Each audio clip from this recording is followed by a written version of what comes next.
This is Deconstructing Dating, a podcast where we, two matchmaker cousins and best friends, determine whether common courtship concepts are dating myths or dating truths. I'm Tiana. And I'm Marnie. We'll settle all the age-old questions. Do you wait 3 days after a date to contact someone? Can you have too many deal breakers? Can you have sex on the first date? Let's find out together and debunk the myths of courtship. Because dating shouldn't be this hard. Okay, Marnie, platonic friendships between hetero men and women. Okay, so let's take it back. Let's take it back to when we were younger, right? And maybe you're in college and you have this big group of friends, and there's some of you that align, some of you that don't. I think it's very normalized that, and especially even more and more and more today, that you've got very big groups of friends that have all different genders in it. And then as you grow up, you kind of maintain some of those relationships. Absolutely. I mean, my best friends growing up pretty much my whole life, even as a young child, were boys. Like I was always friends with the boys. Yeah. I always hung out with the boys. My best friend in high school was a boy. My best friend in college was a boy.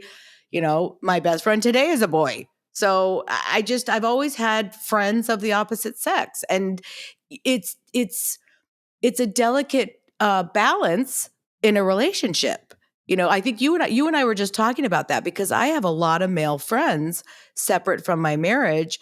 And yet, if my husband were to have any female friends, I would probably murder him in his sleep. I mean, I know it's a double standard, but it's just, I'm not sure what else to say about that other than that's my truth. I mean, and it's also where you are in your life. Like if you are, young and there's these groups that you're hanging around, Right. I totally get it. Men, look at a lot of women get along easier with men. There's just not first of all, in a relationship, they don't need as much space, time, affirmation, things like that. So for a woman, a male friend is very easy to have. But what happens when one of you gets in a relationship? When one of you gets in a relationship, there's some accommodations that are going to need to be made because you have to be mindful now of that person's partner. Yes. And I mean, I don't know, but I've seen it go all sorts of different ways. I'll tell you. age. So my closest friend, besides you, obviously, is my friend Tony. And we met while we were working in treatment, and we became really, really close. Now, we're both also in recovery. So when you're in recovery, I think that you speak a different language. Yes. You also have to be careful. Men and women should not, hang out in recovery. However, we're all in the same boat. We all speak the same language. And so when Tony and I got really close, Tony is a 6'4", very handsome black man. People were, making all kinds of rumors. There were all kinds of chatter going around. Marnie's hanging out with Tony. Marnie's going to lunch with Tony. Marnie and Tony, blah, blah, blah.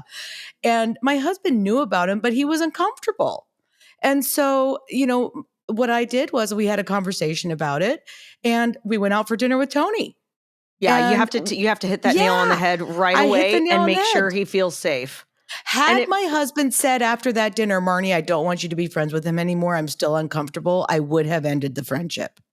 Well, I think about even on Married to Medicine, Simone and Cecil, who I adore, and they seem to have a very strong relationship. It almost ended because one of his woman friends that was completely platonic that he played golf with. Like there's a point where you're just like, no, that's not okay. And then can you imagine if somebody had already slept with them?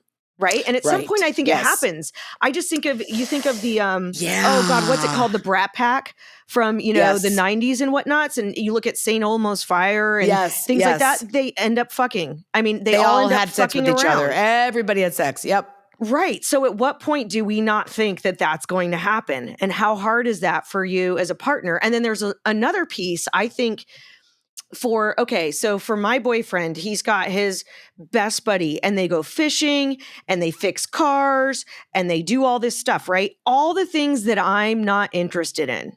I'm not interested in that. Go do it. But if he had a female friend that he wanted to go ask for business advice or, we're just going to go get a pedicure for no reason. Go get a pedicure with her. I don't think that that's my job. That's not appropriate. Yeah. Right. Agreed. Yes. So it's also it can be a very tricky thing. You got to be really careful. And I think that if you do have And I say, a lot to especially the younger crowd that did grow up and did wait later to marry and has a lot of mixed friends, gender neutral and or well, sometimes they are gender neutral. Let's talk Yeah. about that too. Like I seriously in my last relationship I was in with a woman for 15 years. I was shocked. I mean, we would have this tribe of girls and 3 or 4 of them had been in serious relationships with each other. They had no issue being friends. And so, I also that's why I qualified this by saying hetero man and woman because I think that's an entirely different landscape. But at one point, I think so too. Once you see them naked and you have had intimate, game changer. Yep, game changer. If I've seen your private parts, game changer. Yeah. Yep. It's different. It is different. It's different. I agree.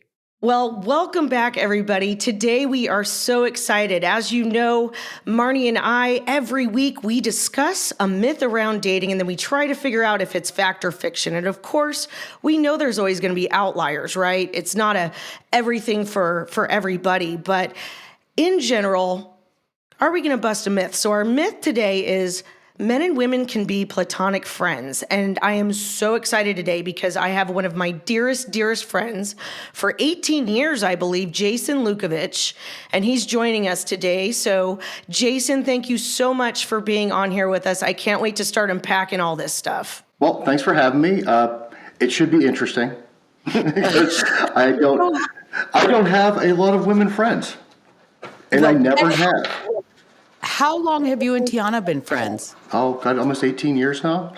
Okay. Yeah, but we also met at very different parts of our lives.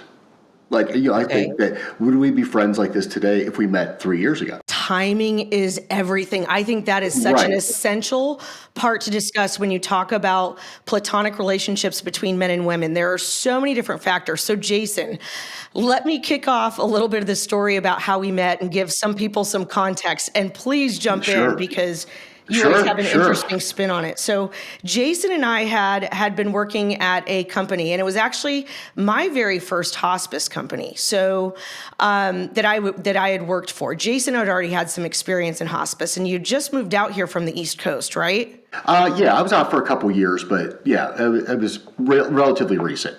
And I was relatively recent to hospice. I was in for like 2 years before you were. So, and then you were brand new.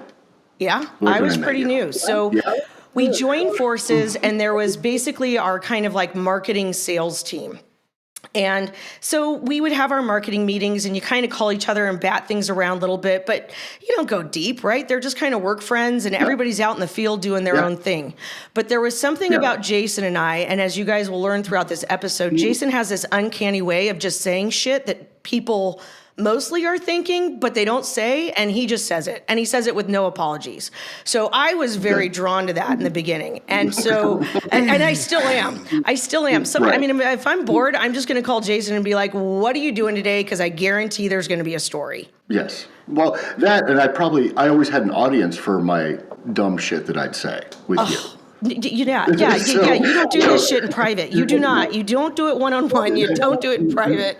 There's got to be a seed. There has to be an audience for when I say crazy stuff. Yeah. Can we have an example? We need examples because only the two of you know what you're talking about. I don't know what you're talking about.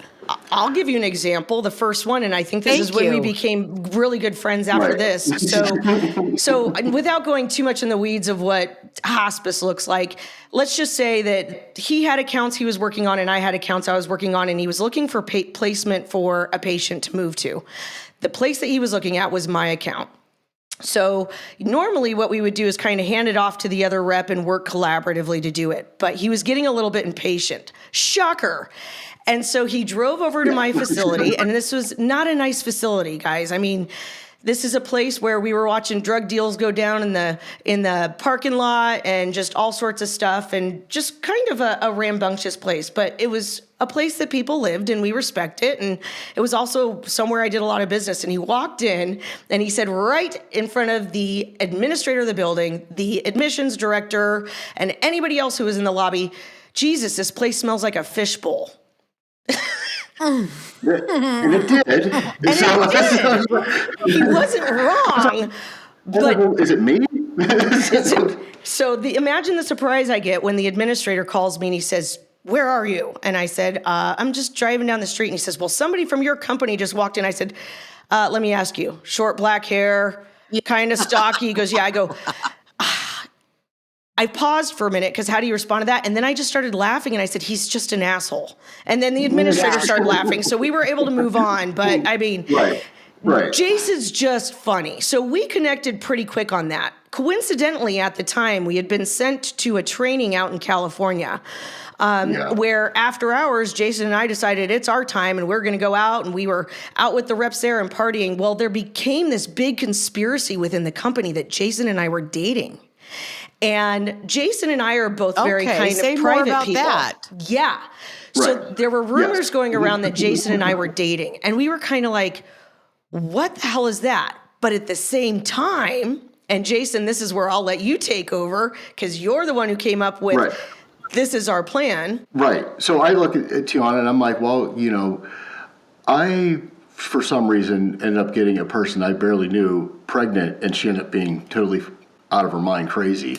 And Tiana had a girlfriend. Yeah. And I go, well, this is a way better story that they'll be able to wrap their head around than the actual truth of the matter. So why don't we just stick with whatever they're saying? Like, we don't have to, we're not going to do anything because we're obviously we have two different lives that they don't need to know anything about. Right. And it's just going to make it worse. So I'm like, if your cat gets out of the bag, it's bad. Because they were a relatively Christian-oriented company, right? Yeah. And so it was like, what they can handle dating. They can't handle what we had going on behind the scenes. So we're like, let's just tell them, just go with it. It's like, don't tell them no. But no, don't tell them yes. Right. Don't tell them yes. We just decided to say nothing. Say nothing. Hilarious. This is a reasonable thing that people can wrap their head around.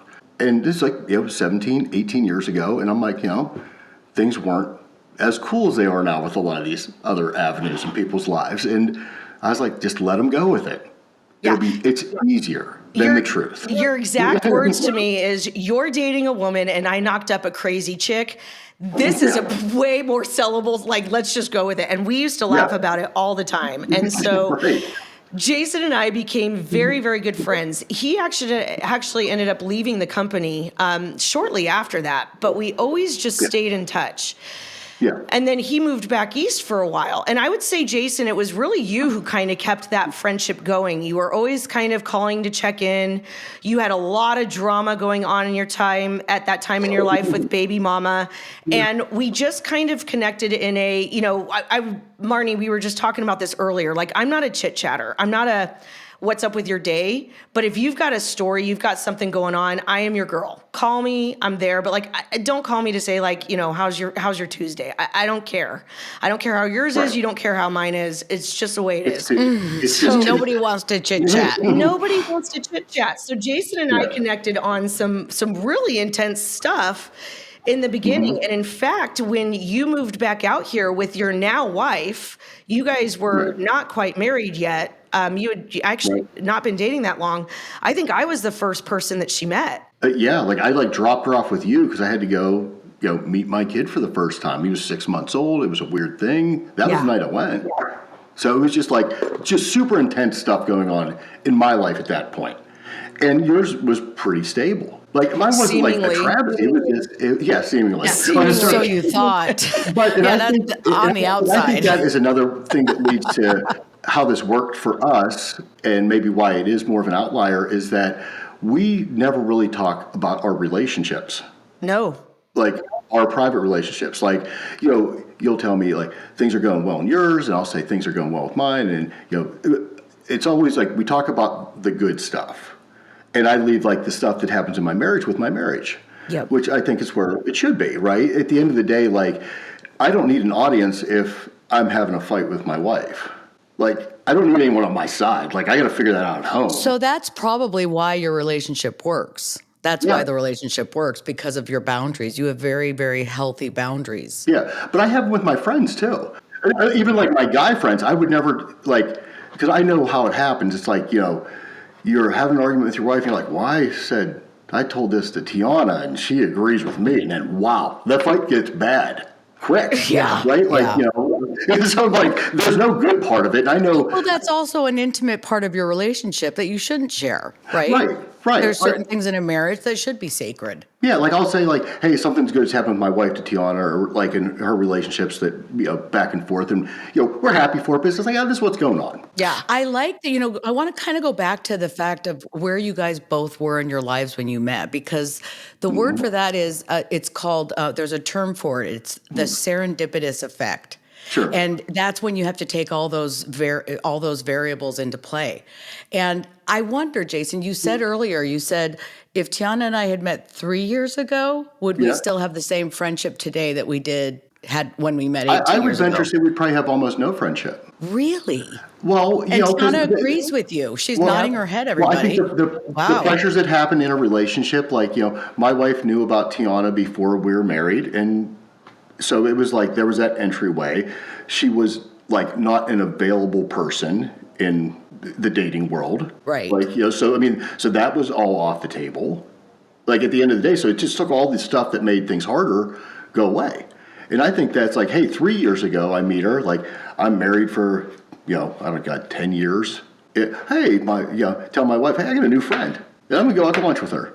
That's not going to go over well. Yeah. Although I shouldn't. will tell you, Jason, my best friend besides Tiana is a man. Okay. He is. And my husband knows him, and I talk to him all the time. Sure. When we do sometimes we'll do social stuff, just the two of us, but it's just a very raw and pure friendship. Yeah. There's nothing sexual, nothing. Sure. And people also thought that we were having an affair as well. Right. And we didn't care. It was ridiculous. Sure. Yeah, but it's a conversation I had with my husband. But that also, again, is in a very intense situation, right? Like there's a purpose-driven relationship. There's a purpose-driven friendship. Like I think Jason and I met at a time where there was business, then there was all sorts of legal things that if somebody didn't know, they wouldn't understand. And I think with you and your best friend, Marnie, it's like you guys were in a purposeful place, right? You were in treatment centers. Yes. We were working in a goal. treatment facility. Sure. Yes. Yeah. Like common. We were trauma bonded. Right. So are we, yeah. Yeah. So at the beginning, it was very trauma oriented, but for me, not for her, Tiana. Like she was very supportive of what I had going on. And I was like, it probably actually helped my marriage to be able to have somebody else to talk to about hard stuff in my life that wasn't marriage related. Yep. Without any because your spouse gets tired of hearing it. Well, yeah, it's hard. I mean, it's a lot of weight. Like, to be able to take some of that off our relationship, and I'm not to throw it onto yours, but there was enough to go around. So, unfortunately, but like that's all gone. But it's like, I think the nice part about our relationship is that it always, through hard stuff, whether T was running her company and like going crazy, and there was like probably 2 years where I probably talked to her 4 or 5 times a year. Like it was just how it happened. She was busy, and I didn't take it personal. I'm like, good, you're busy, great. Like when you have a minute and we can grab some lunch, good. But our relationship has always ebbed and flowed by how much like time was available out there. Well, and I think too that when I was building my business, you understood the business I was in because you worked in it.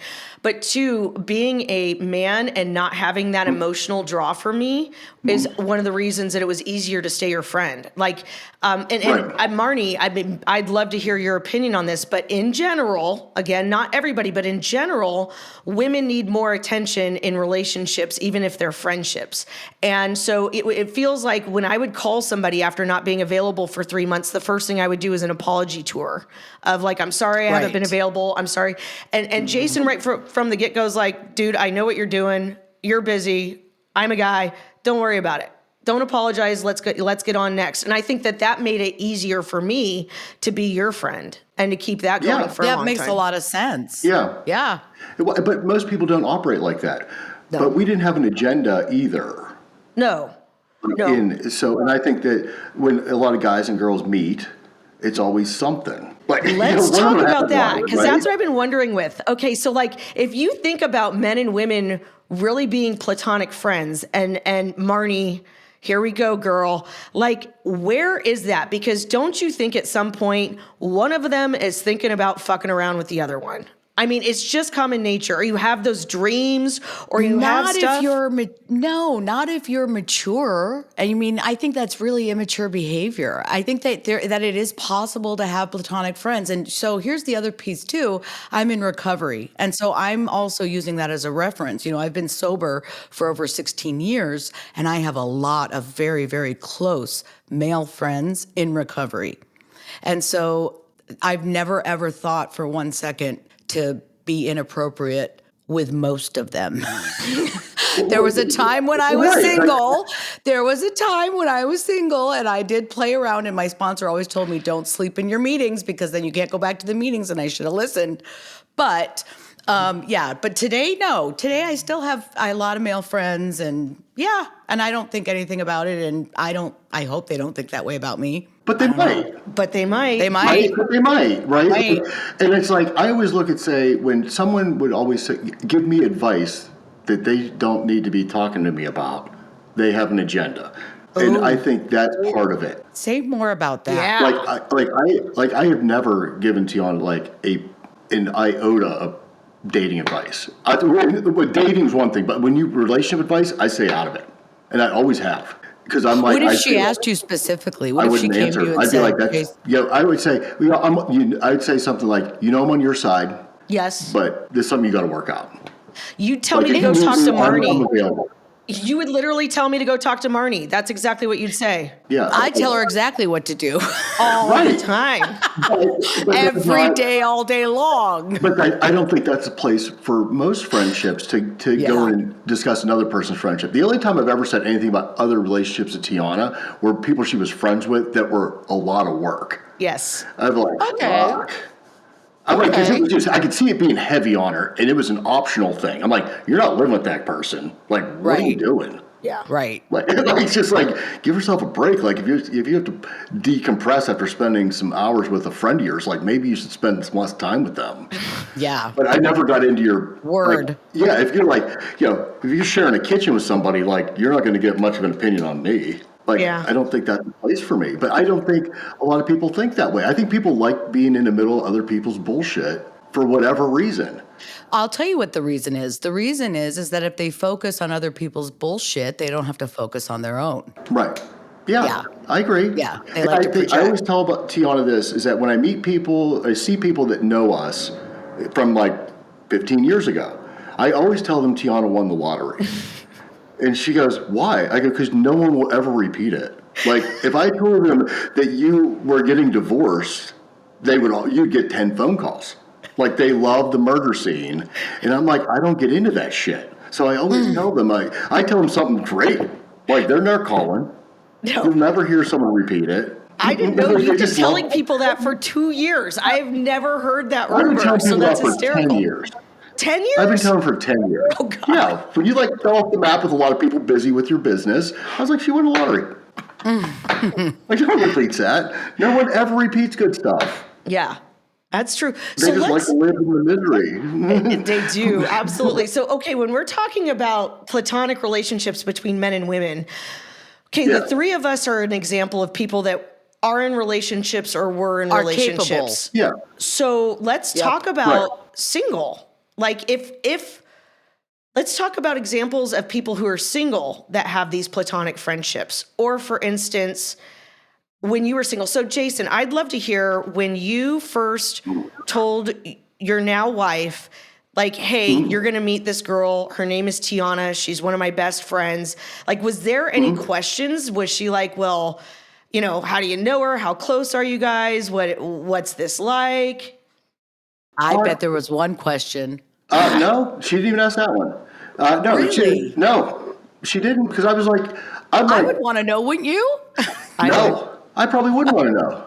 I would. If my husband was hanging out with a friend, if my husband had a friend that was a woman prior to our marriage, and the first thing I would say to him is, have you had sex with her? That was my exact thought. thought. If the answer was yes, even though we're just friends now, I would not be comfortable with them hanging out. I don't think I've ever asked that question. Really? Tiana, what do you think? I don't want to know. I would ask that question. I need to know. I would ask that question, and I think it would be different. And I think it would be different in all sorts of different respects, because So Jason just had his big 50th birthday party Saturday night. So fun.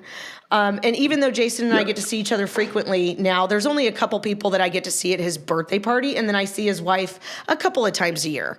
And actually, I told her that we were doing this podcast today.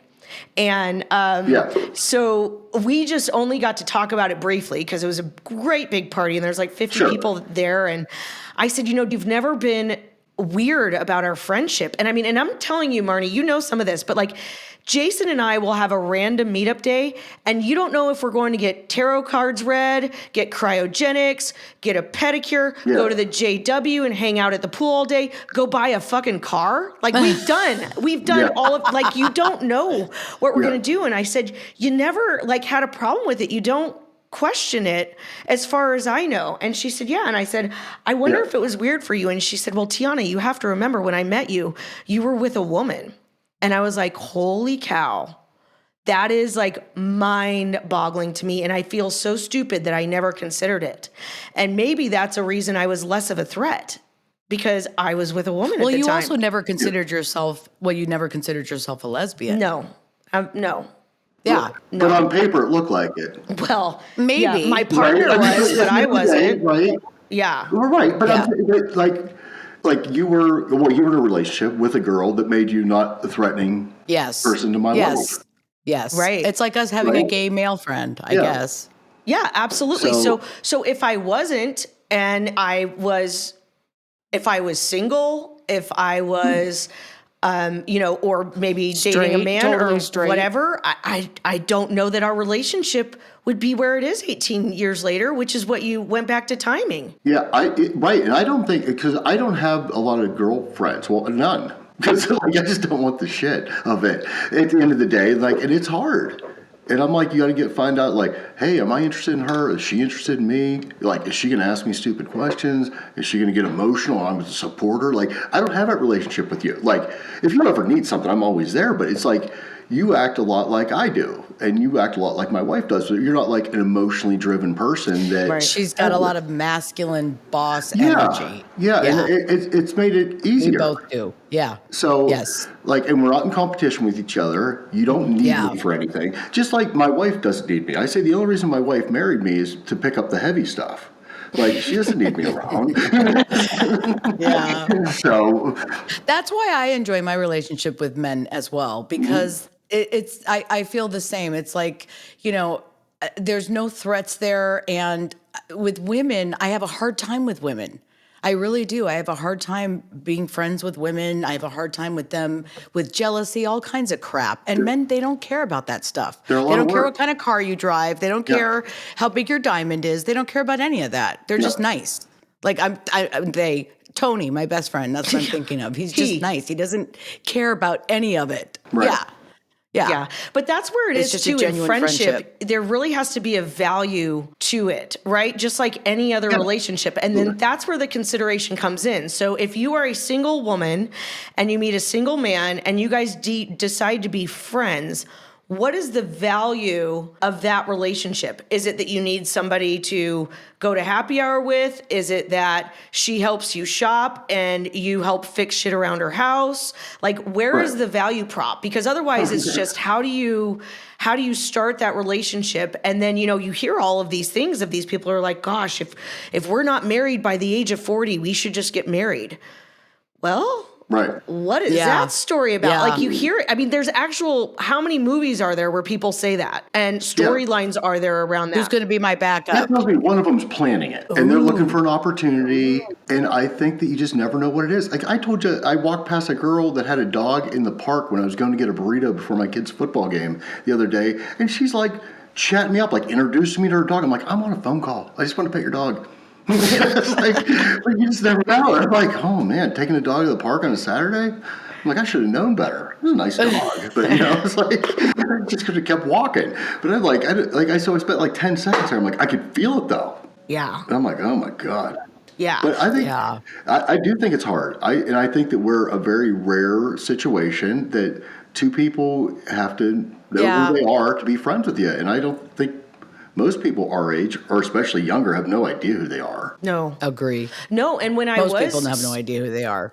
Yeah, and when I got out of that 15-year relationship, number one, you asked me no questions, you gave me no judgment, but you were at my house the next day and helping me move stuff and take cameras down and turn on the TVs and all the stuff that I didn't do, because you just showed up in the way that a friend at that moment that I needed. I didn't need to talk about it. Yeah. I didn't need to go through anything. I didn't need to tell a story. I just needed help figuring out how do I work some of this shit in my house, because I've never done it before. And you showed up, and it was no question, and it was great. Yeah. And it was great. And then It was easy. And then you were dating, and I was like, great. How's it going? And you would tell me some funny stories about it. And I was like, great. Yeah. Like what? Oh, What were the stories, Jason? just her when she was doing her Tinder thing. Oh, what was that? Say more about that. Like I don't. You had me at Tinder. I didn't catalog Tiana's Tinder relationships. I did. Well, good. I did. So she's like, I went out with this one. This one's like this one. I got a whole journal. This one. Yep. See, I didn't have a journal of it. But I thought it was funny. It was like she would tell me some funny stuff. I'd laugh, but I didn't like give her dating advice. Yeah. I'm like, good. Have a good time. Yeah. Oh, believe me, she did. I don't think we're going to ever get through an episode, no matter what the topic is, where my Tinder dating doesn't come up. That's just never going to happen. It's. Well, you put it out. I don't think so. Oh, I did. I'll put it all out there. It's real life. But, back to that, Jason, it was very important when I met my current boyfriend and decided that we were going to be serious. One of the first people I introduced him to was you, because I'm like, you're going to hear his name. He's going to call me. When my car's in the shop, he's the one who picks me up and we go have breakfast and go back. Like, it's important that you know him and know him right away. Yeah. But again, we never slept together. And so that's a whole other factor. But did he ask? He never asked. Right. But I wonder, he never asked. Huh. But he did ask about somebody else. Okay. He did ask about somebody else. So, and I have a friend from high school, Mark, my friend Mark Washansky. Yeah. And we've been friends since we were 15 years old and totally platonic our entire lives. We had a blast in college together. I was an A Pi little sister. He was in the A Pi fraternity. And he's still my friend today. And my husband did ask me when he met him at shul the first time afterwards, he asked me, he's like, did you date him? So he didn't ask me specifically if I slept with him, but he wanted to know if I dated him. And I said, I hadn't, never. So. But he didn't ask you if you thought about it. I never thought about it. He's my friend. He's my buddy. Okay. But no, I never thought about it. No. But I did also ask, so. I want to push the envelope a little bit here. Okay, we can all sit here and be like, "Oh no, I never thought about." There's a lot of things that we've all thought about. There's just, sure. I mean, it just is with other people, not our friends, right? Right. No, even with friends, even with friends, at some point, Tiana? In a moment of weakness or a moment of thinking about things, or perhaps you have a dream or whatever it is. There's a lot of things that sometimes you think about with friends. Most people do. They just do. I think most people think about it because it's easy. Like you've already got the easy stuff. It's kind of like this person. This is a nice person. Right. So either you're like totally in the friend zone because there's no chemistry at all, or there's also a possibility of a friend zone because one is feeling something the other isn't, which is why you made that comment about the people that say, oh, when we're 40 and not married, we'll do it. You said one of them's already planning the wedding. I thought that was hysterical because you're probably right. Yeah. You're probably right. Yeah. And I think a lot of those people that are with their friends with somebody, one's thinking about it. Maybe not both of them, and maybe they'll never say it, but they're looking for an opportunity. And that's why, I never talk about your relationships. I don't want to ever seem like I am trying to give you advice. It could benefit me. And I think that most guys would do it, and I think a lot of girls would do it. Well, I never had girlfriends. Yeah, I have a lot of, and here's the other thing is I have a lot of male, what I would consider friends. Nobody like you. Mm-hmm. Like you are in my top tier, You're like go-to. with people. But I have a lot of male friends, but if they're with a partner, even if I see them more because they're around or they're friends of Brett's or they're friends of somebody else, I always text the wife. Like out of respect, I go through the right wife to make plans. There's very few men, even my friends, other than you are totally a different outlier, that I don't go through the wife or the girlfriend if they're dating somebody. Even if it's a newer girlfriend, like there's a little bit of a respect level there that I kind of just want to take off the table. But both of you have very healthy boundaries for yourselves. And that's why relationships with the opposite sex work or have worked for you. I wonder, Tiana, do you have any examples, or Jason, of platonic relationships that you thought were platonic that weren't, that didn't work? Like, have you ever put yourself in a situation where you thought, okay, tell us. Yeah, probably. Yeah, I have a child from it. There you go.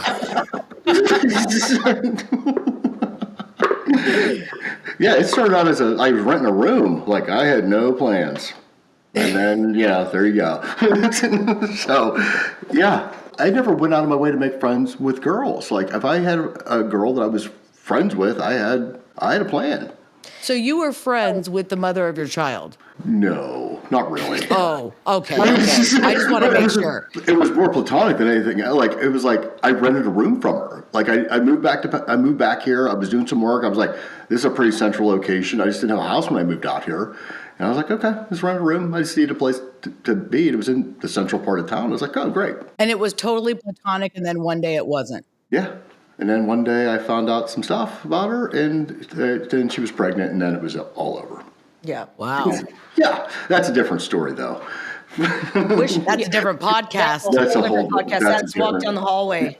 That's the worst walk down the hallway ever. But no, because your son is amazing, and I love him, and he's great. But I just didn't, I never, when I was single, I didn't think about being friends with girls. No.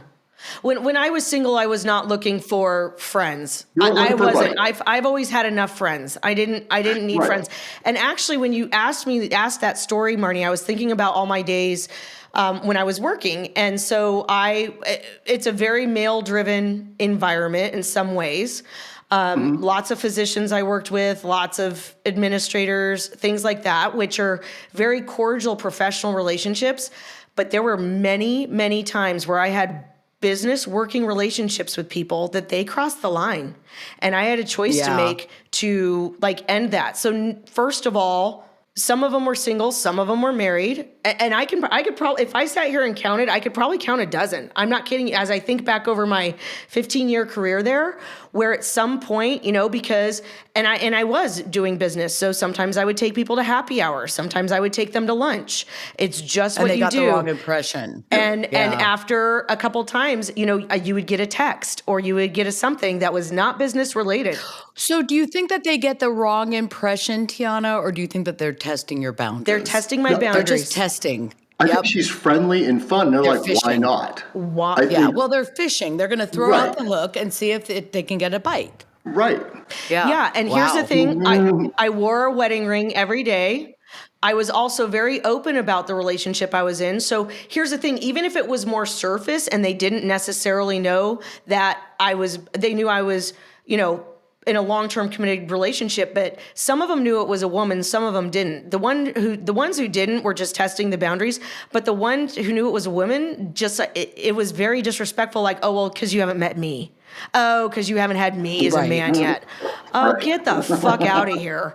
I mean, I don't care, man, woman, whatever it is, dude. You know, nobody's switching me.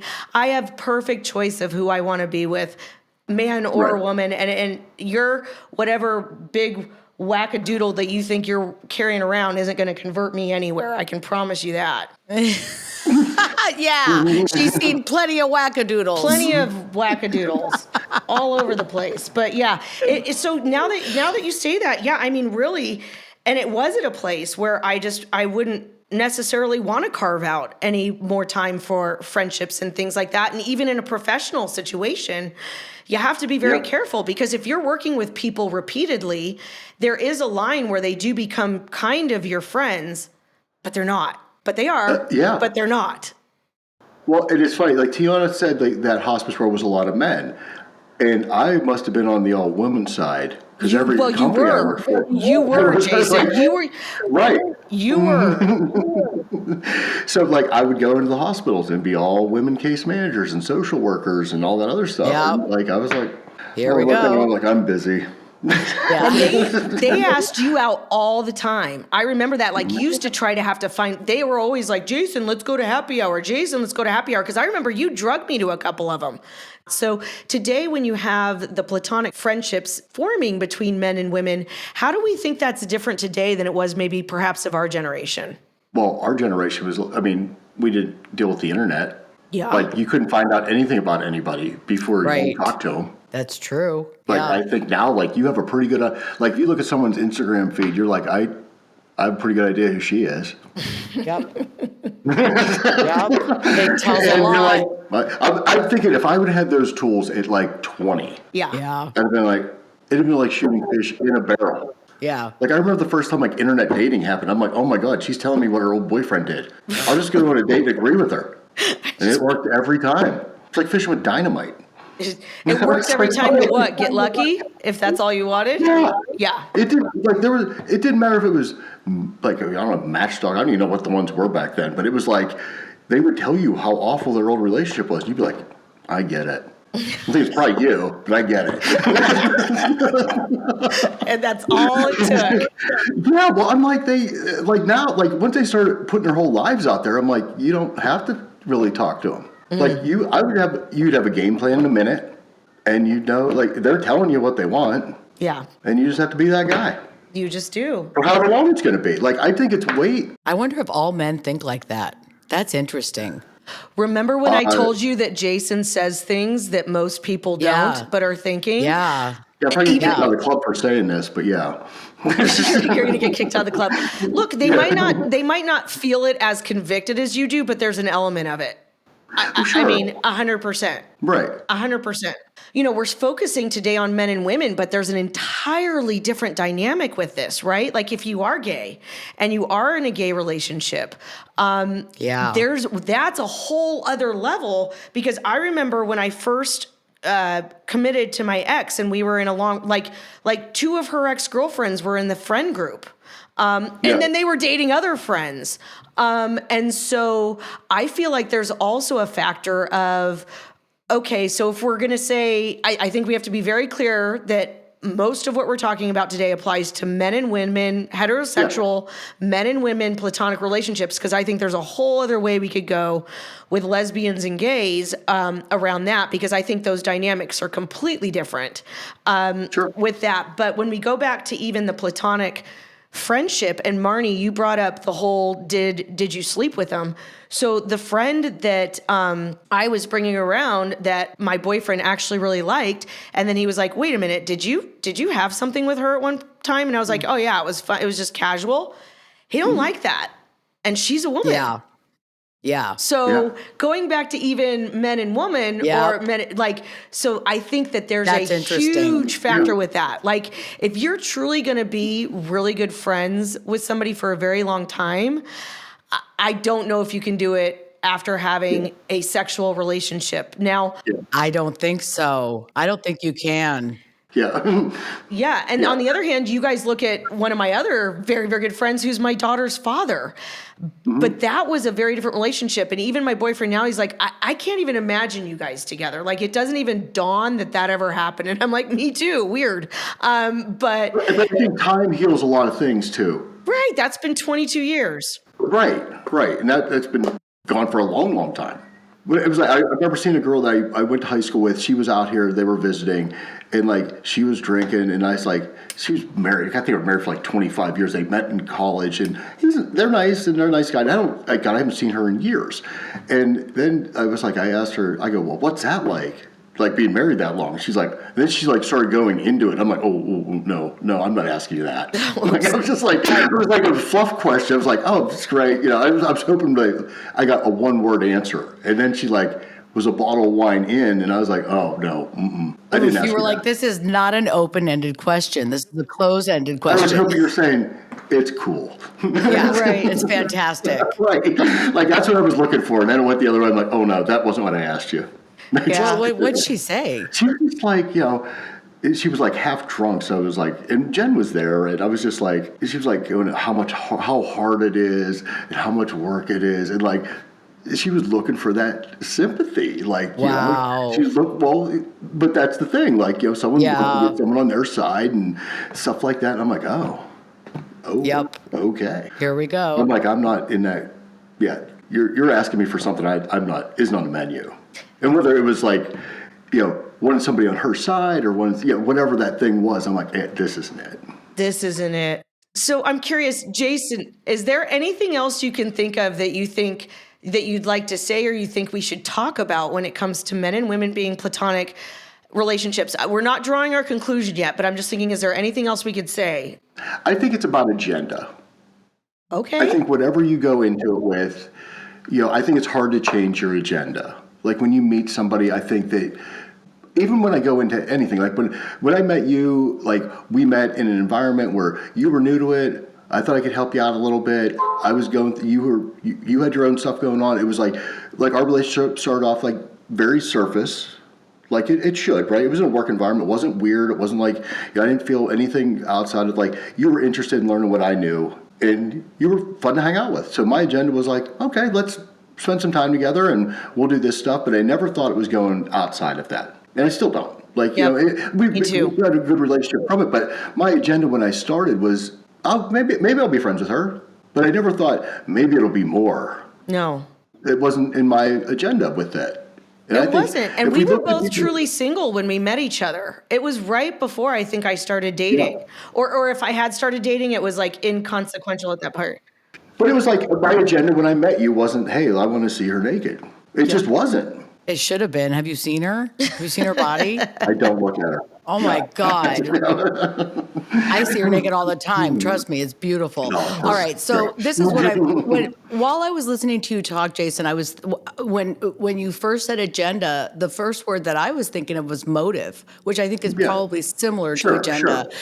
But I also then in my brain kind of fast forwarded, motives can be pure and feelings can change. And so I think that in regards to, can you have a platonic relationship between genders that's healthy? Yes, with healthy boundaries in place. And all participants need to be on the same page. So that's my answer. If you guys had a friend making match service, there would be nobody on it.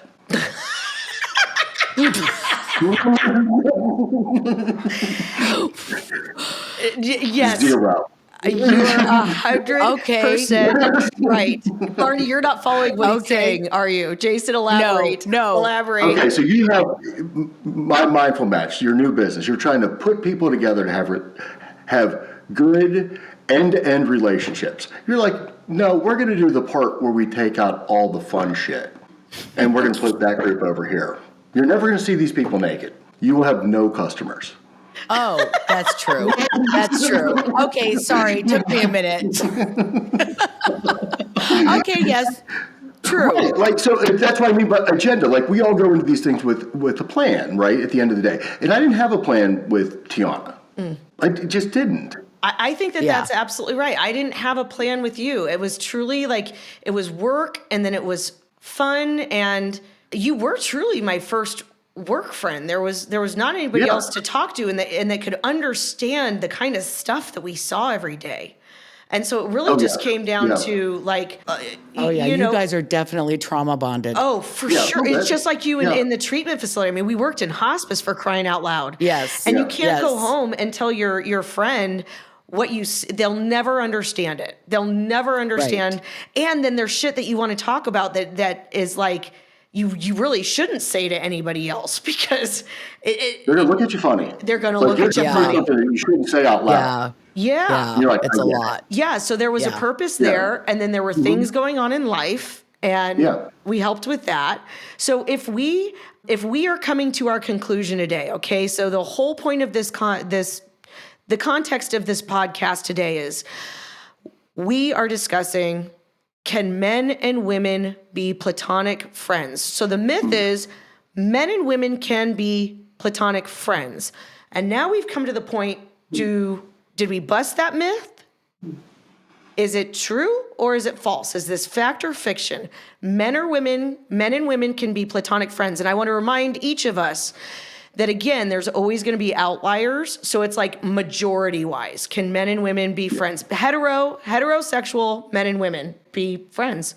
I think they can, but I think that no one's looking for it. I think starting it out from the bottom up is hard because no one wants to find it. Mm-hmm. Like, that's why you guys have a business. Right? Like, no one's looking for friends. They're really not. But it happens. I mean, you meet people that you have things in common with, that you like their sense of humor or like, their intelligence. I keep going back to my friend Mark. But the same things you look at for someone you want to have other relationship with. And I think the lines get blurred quite a bit. Like, you want someone that's smart. You want someone you can talk to. You want someone you can have some fun with. And then, are you going to put the big line up? I don't know. I mean, you're going to build a wall. Marnie, it's even true because in our singles group where there's a lot of people who tell us like, oh, I'm not ready to date. I just want to put myself out there. And they're the same people that'll be like, wow, there wasn't any women at the event or there wasn't any men at the event. It's like, well, you that's not what you told us you were coming here for, right? But you are. But you are. I mean, even the ones who are like, I have no problems getting dates, man. I'm on dates all the time. Okay, and then you come to the event and you talk about how there's nobody at that event that you want to date. What? Right. So that goes back to your point, Jay. Yeah, I think it can happen. I think that but you have to be. That's what you're looking for, and most people don't look for friendships. That's why no one has any friends. But that's a different story altogether, I guess. But I think it's hard for people to be friends because you have to put stuff out there without any what you think is a return. Yeah. Yes. And I think that's tough. I mean, my relationship with Tiana, I can ask her about work or business and stuff. Say, hey, what do you think I should do with this? And it's like I'm going to get an honest answer back from her that doesn't benefit her. Right. Right. And I think that's the hardest part to wrap your head around when you're looking for a friend. Because you're all saying, well, how much time am I going to put into this person? Because we only got so much time in our day. And hey, where do I want to spend 5 minutes on the phone? Or do I want to return this text message tonight? Or whatever it is. Yeah. It's the value proposition again. It's back to the value proposition. What do I actually get out of this? And so if you're single and you actually want to not be single, Marnie, this is the relationship advice we would give. You have to put time and energy into finding that person and being that right person. So you're right. Correct. You can't just be filling up your time with friends. So, my opinion on the myth of men and women can be platonic friends, I think it's fiction. I think the outliers of true men and women and heterosexual men and women being friends, I think those are the outliers. I think for the most part, they can't be. I think they can, but they don't have the time or the payoff. I disagree. I'm going to stick to my original. Yep. Right. I really believe that with healthy boundaries, men and women, they meet at the gym, they meet at work, they work together, they are in programs together. Not at the gym. Jason, talk about what happens at the gym.